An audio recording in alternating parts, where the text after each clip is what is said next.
Hello students, good morning. मैं Ajit sir. आज class 10th का जो चैप्टर है उसका आज हम पार्ट 4 जो चैप्टर फर्स्ट है आपका केमिकल रिएक्शन एंड इक्वेशन, उसको आज हम लेकर के आए हैं। इससे पहले जो आप जान चुके थे उसमें तो कुछ नया था, आज भी कुछ नया मिलने को है। तो जब नया चीज मिलती है तो उसमें इंटरेस्टिंग ज्यादा होती है। तो अब इंटरेस्टिंग बनाने के लिए हम इसको कोशिश करते हैं कि आपके लिए वो ज्यादा इंटरेस्टिंग हो। अब ज्यादा इंटरेस्टिंग करने के लिए हम थोड़ा सा इसमें आपको मॉडिफाइड करेंगे। जिस समय हम आपकी लेक्चर क्लास के लेकर के चलेंगे, आपके टॉपिक्स को लेकर के चलेंगे, उस समय हम आपको इसके बारे में बताएंगे। ठीक है। तो आज जो इस चैप्टर में आपका आगे का जो टॉपिक्स है, जो इससे पहले आपने पढ़ चुका था, उसमें आपने क्या दिया था? सबसे लास्ट टॉपिक था फॉर्मेटिव इनफॉर्मेटिव इक्वेशन, जिसके अंतर्गत आपने क्या जाना था? फिजिकल चेंज, स्टेट और कंडीशन। ठीक है। अब इसमें जो भी चीज बना था उसके आगे अब हम लेकर के चलते हैं। अब उसके आगे आपके पास जो इंपॉर्टेंट टॉपिक्स आते हैं उसमें आता है आपके पास सबसे पहले एक्सोथर्मिक रिएक्शन, फिर एंडोथर्मिक रिएक्शन, उसके बाद आते हैं टाइप ऑफ केमिकल रिएक्शन। अब टाइप ऑफ केमिकल रिएक्शन के अंतर्गत आप देख रहे हैं कि आपके पास 5 रिएक्शंस होते हैं। इनके टाइप जो होते हैं वो 5 होते हैं। तो सबसे पहले जो आपके पास आता है वो कॉम्बिनेशन रिएक्शन है, सेकेंड डिकम्पोजिशन रिएक्शन है, third displacement reaction, fourth double displacement reaction and last जो है वो आपके पास है ऑक्सीडेशन एंड रिडक्शन रिएक्शन। ठीक है। तो अब हम लोग क्या करेंगे कि बारी बारी से एक एक करके जानेंगे और उसके इक्वेशंस को भी बनाने का सिस्टम देखेंगे। क्योंकि इससे पहले आप बैलेंस करने का भी सीख लिया, किस प्रकार से कोई कंपाउंड फॉर्म होता है उसके बारे में भी आपने सीख लिया था, जो इसे पिछले वाले वीडियो में मैंने आपको सिखाया था।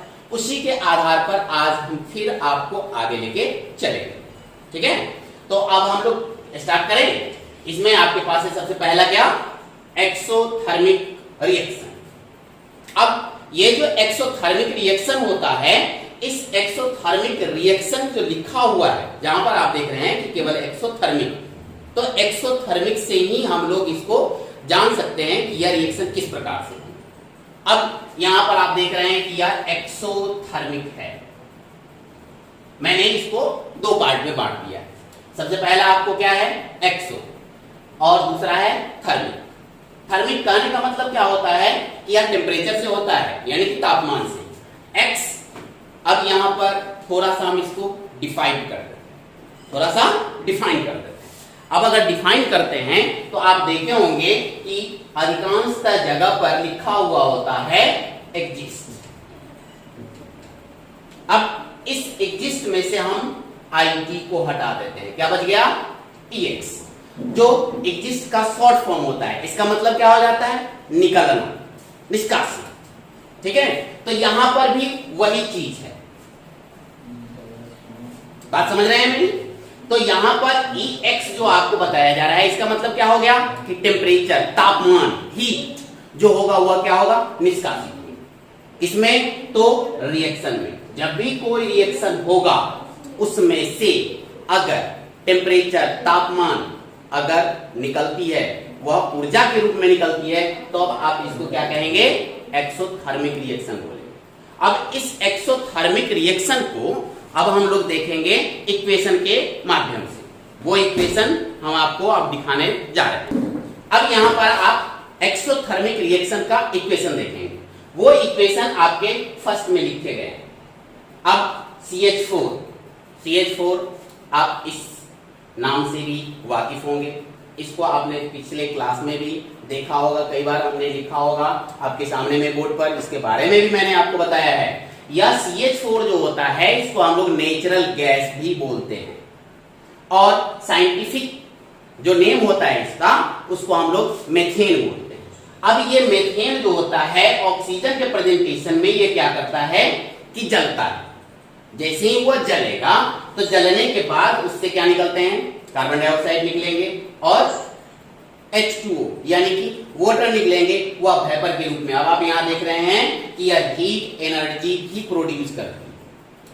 ठीक है।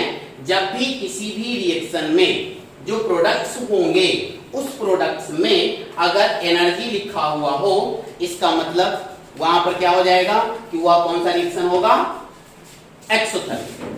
क्लियर। अब इस एक्सोथर्मिक रिएक्शन को मैंने तो यहां पर आपको लिख दिया, लेकिन अब आप इसको देखेंगे तो आपको पता चलेगा कि क्या यह जो इक्वेशन है वह इक्वेशन बैलेंस्ड है या अनबैलेंस्ड है। क्योंकि इससे पहले मैंने आपको बता दिया था बैलेंसिंग करने का, और जो इक्वेशन होते हैं बैलेंस के आधार पर यानी कि नंबर ऑफ एटम्स के आधार पर जो प्रोडक्ट्स और रिएक्टेंट्स में होते हैं उसके आधार पर मैंने आपको बताया था। तो आपको ये पता चल गया होगा कि ये बैलेंस्ड है या नहीं है। थोड़ी देर हम आपके लिए छोड़ते हैं ये क्वेश्चन, आप बताएं कि ये बैलेंस्ड है या नहीं है, फिर मैं आपको बता दूंगा। ठीक है, तो अब आप इसको देखें कि यह क्या है, दिमाग पर जोर डालें, फिर देखें कि यह बैलेंस्ड है या नहीं है। तो आपने सही सोचा, आपने काउंट कर लिया होगा कि इसमें हाइड्रोजन इस तरफ कितने हैं, 4, और इधर अगर प्रोडक्ट्स में देखते हैं तो हाइड्रोजन केवल एक जगह आपको मिल रही है, वो कहां मिल रही है, वाटर में। अब यहां पर हाइड्रोजन की संख्या कितनी है, 2, और इस तरफ कितनी है, 4। अब बताइए कि ये बैलेंस है या नहीं है। करेक्ट, ये बैलेंस नहीं है। तो यहां पर ये बैलेंस करने के लिए अब हमें क्या करना होगा उसको अब हम देखना है। अब यहां पर कार्बन 1 है, O ऑक्सीजन 2 है, कार्बन 1 है, ऑक्सीजन 2 है। अब यहां पर 2 ऑक्सीजन हो गए। अब फिर यहां पर अगर हम देखते हैं तो हाइड्रोजन को अगर हम 4 करेंगे, देखिए यहां ब्लैक स्केच से मैंने इसको बैलेंस करने की कोशिश किया है। बैलेंस करने का मेथड आपको हम बता दिए थे कि वह मल्टीप्लाई होता है ये मॉलिक्यूल्स एटम्स के साथ। तो यहां पर अब कितने हाइड्रोजन हो गए, 4। अब 4 ये हो गए तो इस पूरे के साथ जाकर के ये ऑक्सीजन के साथ भी 2 जो होगा वो मल्टीप्लाई करेगा, यानी कि यह अब ऑक्सीजन कितना हो गया इस तरफ, यहां पर केवल इसमें 2 और यहां पर कितने हैं, 2। टोटल ऑक्सीजन कितने हो गए, 4। अब 4 ऑक्सीजन हो गए, 4 हाइड्रोजन हो गए। अब यहां पर 4 हाइड्रोजन, तो हाइड्रोजन बैलेंस्ड, ऑक्सीजन बच गए हैं। तो ऑक्सीजन को 4 करने के लिए अब हम क्या करेंगे, दिमाग पर जोर डालें, क्या करेंगे, जी हां, इसमें भी 2 से मल्टीप्लाई कर देंगे। अब आप देखिए आपके पास ऑक्सीजन का जो नंबर है वो 2 2 जा 4, 2 2 4, और हाइड्रोजन भी 4, यानी कि अब यह इक्वेशन क्या हो गया, बैलेंस्ड हो गया। तो इस तरीके से जब भी आप एक्सोथर्मिक रिएक्शन को बताने के लिए जाएंगे तो कोई भी इक्वेशन को अगर आप एग्जांपल में देते हैं, उसका एक्सप्लेनेशन करते हैं, तो एक्सप्लेनेशन में आपको इस तरीके से बैलेंस करनी होगी। अगर आप बैलेंस नहीं करते हैं तो आपका वो इक्वेशन गलत हो जाएगा। अब इस तरीके से फिर अब हम लोग अगले स्टेप में चलते हैं। अगले टॉपिक को अब देखते हैं, क्या है आपके पास, एंडोथर्मिक रिएक्शन। अब यहां पर एंडोथर्मिक, जैसे मैंने अभी आपको एक्सोथर्मिक से बताया था, सेम उसी प्रोसेस से आपको एंडोथर्मिक से बताएंगे। क्योंकि यहां पर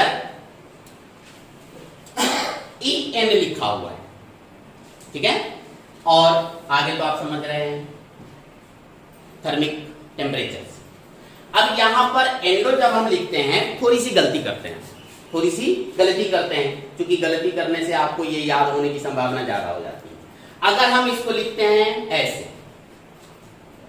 इंडो, क्या लिखते हैं, इंडो। अब हम क्या करते हैं कि इन को अलग कर देते हैं और डू को अलग कर देते हैं। इन मतलब में, मतलब उसके अंदर। अब यहां इससे मतलब तो निकल रहा है आपको केवल प्रोनाउंसिएशन से कि यह इंडो है, तो सेम उसी तरीके से आप इसको क्या बोल रहे हैं, इंडो। एंडो कहने का मतलब क्या, उसके अंदर।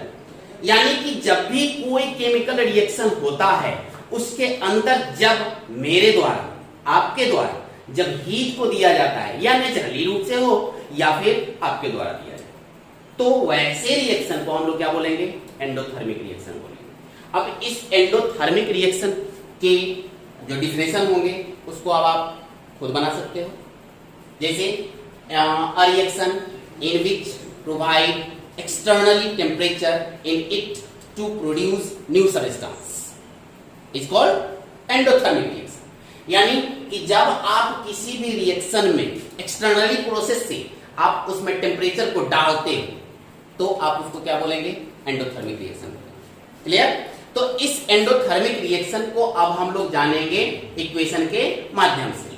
ठीक है, अब यह एंडोथर्मिक रिएक्शन को अब आपके पास सेकेंड इक्वेशन है, उस सेकेंड इक्वेशन को आप पहले गौर से देखें। इसमें आपके पास क्या है, CO, जिसका नाम आप लोगों को पता होना चाहिए। 9th क्लास में हम बताए थे कि जब नंबर ऑफ एटम्स किस प्रकार से होते हैं तो उसका नामकरण हम कैसे करते हैं। तो यहां पर एक ऑक्सीजन है, ठीक है। तो केमिस्ट्री में 1 के लिए हम लोग जो नंबर ऑफ एटम्स होते हैं उसका जो काउंटिंग करते हैं वो काउंटिंग क्या होता है, 1 के लिए मोनो। सबसे पहले क्या लगा हुआ है, कार्बन। उसके बाद इसका वैलेंसी क्या होती है, 2। जब वैलेंसी 2 होती है तो उसके अंदर में क्या लगाते हैं हम लोग, I। अभी क्या हो गया, कार्बन मोनो, ऑक्सीजन है तो ऑक्स, उसके बाद I। समझ में आया? तो इसका क्या नाम होगा, कार्बन मोनोऑक्साइड। आगे है आपके पास हाइड्रोजन। अब यहां पर हाइड्रोजन गैस के रूप में है, यह भी गैस के रूप में है। फिजिकल स्टेट जो मैंने आपको इससे पहले इंफॉर्मेटिव इक्वेशन बताए थे उसमें मैंने आपको बताया था कि इसके स्टेट को भी हम लोग दिखा सकते हैं। मैंने यहाँ पर स्टेट आपको नहीं दिया है किसी भी इक्वेशन में, तो ये बाकी के काम आप पूरे करेंगे। क्लियर? तो यहां पर यह क्या है, गैस है और यह भी गैस है। अब इस दोनों को रिएक्शन करवाएंगे तो वह रिएक्शन, यहां पर मैंने जानबूझ के आपके लिए क्रिटिकल इक्वेशन को लिया है ताकि मैं आपको सही से समझा सकूं। यह जो इक्वेशन है, आप जानते हैं कि जब भी किसी भी गैस के काइनेटिक एनर्जी को कम करना पड़ता है 9th क्लास के आधार पर, तो उसको हम लोग क्या करते हैं, या तो टेम्परेचर को बढ़ा देते हैं। जब आपका टेम्परेचर बढ़ेगा तो पार्टिकल्स जो होते हैं उसके काइनेटिक एनर्जी इंक्रीज करेंगे। अगर आप हटा देते हैं तो उसके काइनेटिक एनर्जी जो होगी वो डिक्रीज करेंगे। तो यहां पर इसको और इसको दोनों के साथ, यानी कि कार्बन मोनोऑक्साइड और हाइड्रोजन गैस दोनों को अगर रिएक्शन कराना होगा तो रिएक्शन कराने के लिए इसके काइनेटिक एनर्जी को हमको क्या करना होगा, बढ़ाना होगा। तो बढ़ाने के लिए अब हम क्या कर रहे हैं कि उस पर प्रेशर को भी बढ़ा देते हैं और टेम्परेचर को भी बढ़ा देते हैं। तो यहां पर आप देख रहे हैं कि इसका जो प्रेशर है वह क्या है, 300 एटमॉस्फेरिक प्रेशर, जिसको हमने शॉर्ट में ATM से डिनोटेड किया है। इसको हम लोग क्या बोलेंगे, एटमॉस्फेरिक प्रेशर। तो 300 एटमॉस्फेरिक प्रेशर पर अब हम इसको ले जाते हैं, फिर इसको हीट करते हैं कितना, 300 डिग्री सेल्सियस पर। अब 300 डिग्री सेल्सियस पर जब आप इसको हीट कर देते हैं तो भी यह रिएक्शन नहीं करता है। अब रिएक्शन करेगा कैसे, तो इसमें हम लोगों को मिलाना होता है जिंक ऑक्साइड और क्रोमियम ऑक्साइड के मिश्रण को। क्योंकि यह जो होता है कैटेलिस्ट होता है। कैटेलिस्ट के बारे में मैंने आपको बताया था कि जो भी कोई कैटेलिस्ट होता है वह केमिकल रिएक्शन करने में मदद कराता है लेकिन खुद पार्टिसिपेट नहीं करता है। तो यहां पर वही पार्टिसिपेट तो ये नहीं करेगा लेकिन इसका केमिकल रिएक्शन वो करवा देगा। ठीक है, जैसे ही यह केमिकल रिएक्शन करता है तब यहां पर वह एल्कोहल को बनाता है। एल्कोहल के बारे में हम लोग अगले चैप्टर में फिर पढ़ेंगे, केवल अभी हम यह जानेंगे कि वह एल्कोहल बनाता है। तो यह एल्कोहल कैसे बन जाता है, CH3OH।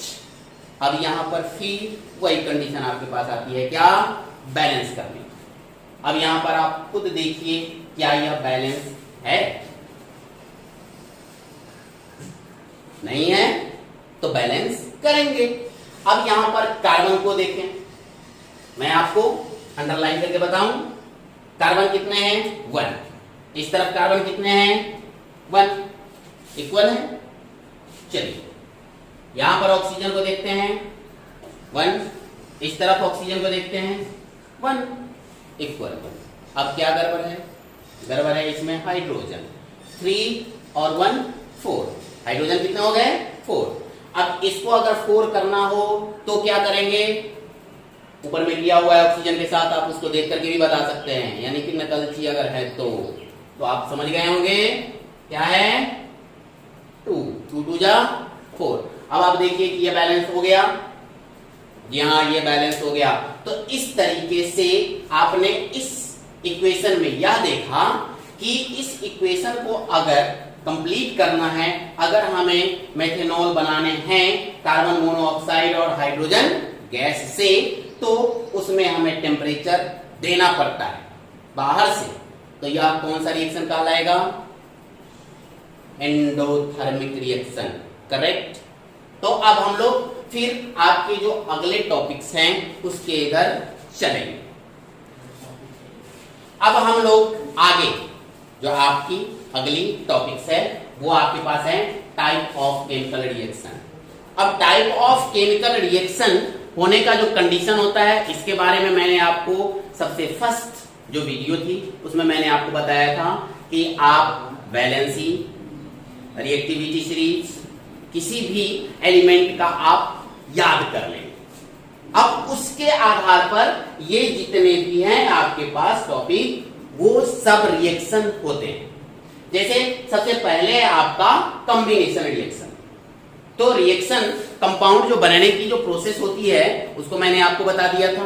अब कॉम्बिनेशन रिएक्शन के आधार पर अगर हम लोग चलते हैं तो कॉम्बिनेशन रिएक्शन क्या होता है, अ रिएक्शन इन विच 2 और मोर substance combined with each other and formed a single new substance is called combination reaction। अब यहाँ पर इस combination reaction को जानने के लिए सबसे पहले हमको क्या देखना होगा, इक्वेशन को देखना होगा। अब वह इक्वेशन जो होगा वह इक्वेशन को अब हम लोग देखने के लिए चलेंगे। अब हम लोग इक्वेशन को देखते हैं। अब इस इक्वेशन में आप क्या देखेंगे, जो क्योंकि एक ही बोर्ड पर मैंने सभी इक्वेशन को डाला है, जो इक्वेशन मैंने खत्म कर दिया है उसमें आपके पास ये लाल टिक लगा हुआ है, ये इक्वेशन खत्म हो गई। वास्तव में यह भी तो कॉम्बिनेशन रिएक्शन ही है, यह भी कॉम्बिनेशन रिएक्शन ही है, लेकिन क्योंकि इसको मैंने आपको समझा दिया है इसीलिए उसके अगले वाले यानी कि 3rd नंबर जो इक्वेशन है उसको अब हम समझाने जा रहे हैं। अब इसको देखेंगे तो आप यहां पर क्या देख रहे हैं कि इसमें आप पर Fe आयरन और S सल्फर दोनों को लिया। अब दोनों एक दूसरे के साथ रिएक्ट करके क्या बना रहे हैं, फेरस सल्फेट, फेरस क्या बोलते हैं, सल्फाइड, फेरस सल्फाइड। अब फेरस सल्फाइड जो बनती है वो कैसे बन जाते हैं, इससे पहले की जो वीडियो थी उसमें मैंने आपको फेरस के बारे में बताया था, आयरन के बारे में बताया था कि उसके पास 2 वैलेंसीज होते हैं, इसमें 2 वैलेंसी, जिसके कारण उसका नामकरण भी चेंज होता रहता है। मैंने अभी आपको बताया क्या, फेरस सल्फाइड जिस समय अस लगा हुआ हो उस समय उसकी वैलेंसी कितनी होगी, जो उसका 2 वैलेंसी है उसमें से जो कम वैलेंसी होगी वह अस को डिनोटेट करता है। और जब आप इक लगाएंगे तो जो जिसकी 2 वैलेंसी है उसमें जो सबसे ज्यादा वैलेंसी नंबर को दिखाएगा उसमें इक लगाते हैं। मैंने अभी आपको क्या बोला, फेरस सल्फाइड। तो फेरस जिस समय आप बोल रहे हैं तो फेरस कहने का मतलब क्या हो गया कि Fe जो है वह 2 वैलेंसी, ठीक है, Fe के वैलेंसी कितने होंगे, 2 होंगे। और आप जान रहे हैं कि सल्फर जो है उसके पास कितनी वैलेंसी हैं, तो 2 है। आपने रेडिकल को याद किया है, तो रेडिकल को याद किया है तो आपके पास पता है ही कि किसकी कितनी वैलेंसी जो होती है। अगर आपके पास ये वैलेंसी नहीं है तो आप रिएक्शन संभाव्यता नहीं कर पाएंगे, ठीक है। तो इसीलिए आपको रिएक्शन कराने के लिए वैलेंसी और रेडिकल, उसके बाद रिएक्टिविटी सीरीज होनी अत्यंत आवश्यक है, मतलब वेरी वेरी इंपॉर्टेंट। केमिस्ट्री का हुआ सबसे ज्यादा इंपॉर्टेंट चीज है, जो तीनों को मैंने अभी आपको बताया, रिएक्टिविटी सीरीज, वैलेंसीज और रेडिकल। ये अगर आपके पास हैं तो आप कितना भी क्लिष्ट इक्वेशन क्यों हो, आप उसको आसानी से सोल्व कर पाएंगे। तो यहाँ पर 9th क्लास के आधार पर मैंने आपको क्या बताया था, दोनों का क्रॉस मल्टीप्लाई करेंगे तो ये 2 यहाँ आएंगे और 2 से 2 कट जाएंगे, जो मैथ की जो स्थिति होती है उसके आधार पर। तो अब आपके पास क्या बच रहे हैं, केवल यहाँ पर 1 बचेंगे दोनों में। जब 1 बचते हैं तो 1 तो हम लोग लिखते नहीं है, तब हम लोग क्या लिख देंगे इसको, FeS। समझ में आ गया। तो यहां पर क्या होता है कि यहां पर फेरस जो होता है वह सल्फर के साथ रिएक्शन करता है। इसमें एक और चीज आप ध्यान देंगे कि फेरस जो होता है वह पॉजिटिव होता है, इसकी जो वैलेंसी होती है वो क्या होता है, पॉजिटिव, जिसको हम लोग पॉजिटिव रेडिकल बोलते हैं। और सल्फर जो होता है वह क्या है, नॉन मेटल है, जिसके कारण इसका जो वैलेंसी होता है वो क्या होता है, माइनस, यानी कि नेगेटिव रेडिकल होता है। तो जब भी कोई भी कॉम्बिनेशन रिएक्शन होगा, जब भी कोई भी कॉम्बिनेशन रिएक्शन होगा तो उसमें एक पॉजिटिव रेडिकल और एक नेगेटिव रेडिकल निश्चित रूप से होंगे। अगर वो नहीं होंगे तो वो कॉम्बिनेशन रिएक्शन नहीं होगा। ठीक है, तो अब यहां तक आप कॉम्बिनेशन रिएक्शन को परफेक्ट रूप से आप समझ चुके होंगे। क्लियर। तो क्लियर करने के बाद मैं आपको बता दूं कि कॉम्बिनेशन रिएक्शन को करने के लिए पॉजिटिव रेडिकल और नेगेटिव रेडिकल होना नितांत जरूरी है। ठीक है, तो अब हम लोग अगले टॉपिक की तरफ चलेंगे। अभी हम लोग इसको देखे थे कॉम्बिनेशन रिएक्शन। अब हमारे पास 4 और रिएक्शन है, जिसमें आपके पास है decomposition reaction, displacement, double displacement, oxidation and reduction reaction. तो आपको अगले वीडियो का जो पार्ट्स है उसी में अब आपको ये चारों के चारों रिएक्शन को हम फिर से बताएंगे।